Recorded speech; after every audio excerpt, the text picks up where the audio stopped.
গল্পটা শোনার আগে অবশ্যই মুখে টাওয়াল ওড়না বা কিছু একটা দিয়ে মুখটা সাবধানে রাখবেন। মায়ের হাতে খেলানি খেলে আমি দায়ী না। বল্টু হ উচ্চারণ করতে পারে না, হকে গো বলে ফেলে। ক্লাসে নতুন ম্যাডাম এসেছে, এবার পরিচয় পর্ব শুরু হলো। ম্যাডাম বলল, হাই ছাত্রছাত্রীরা, আমি পাখি, এবার তোমাদের পরিচয় দাও দেখি। হাই আমি মন্টু, হাই আমি সেন্টু, এভাবে যে যার মতো পরিচয় দিল। এবার বল্টুর পালা। বল্টু বলল, গাই আমি বল্টু। ম্যাডাম বললেন, কি বললে হারামি? বল্টু বলল, গাই বললাম, আপনি আমাকে গাই বলেছেন, আমিও আপনাকে গাই বললাম। ম্যাডাম বললেন, কি তোর সাহস কি করে হলো আমাকে গাই বলতে? কে তোকে এসব বলতে বলেছে, বল আমাকে। বল্টু বলল, প্রধান শিক্ষক, তিনি বলেছেন ম্যাডাম এসে সবাইকে গাই বলবে, তোমরাও ম্যাডামকে গাই বলবে। বল্টুর কথা শুনে ম্যাডাম কাঁদা শুরু করলো।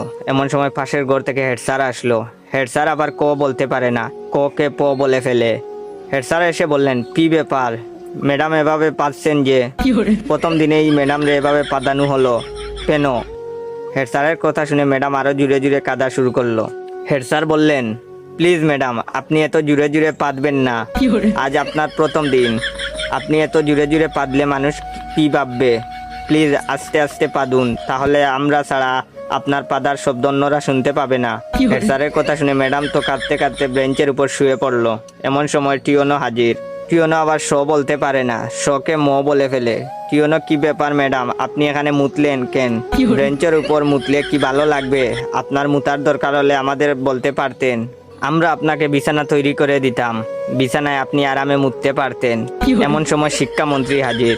শিক্ষামন্ত্রী আবার উপরের সবগুলো সমস্যা বিদ্যমান। শিক্ষামন্ত্রীকে যে যার মতো ঘটনা খুলে বলল। বল্টু বলল, আমি ম্যাডামকে গাই বলেছি। হেড স্যার বললেন, আমি ম্যাডামরে আসতে পারতে বলেছি। টিওনো বলল, ওদের কথার জন্য ম্যাডাম বেঞ্চের উপরে মুততেছিল, তাই আমি ম্যাডামকে বিছানায় মুততে বলেছি। তখন শিক্ষামন্ত্রী বললেন, ও বুঝেছি, গাইটা পাততে পাততে বেঞ্চের উপরে মুতেছে। এটা শোনার পর ম্যাডাম তো বেহুশ।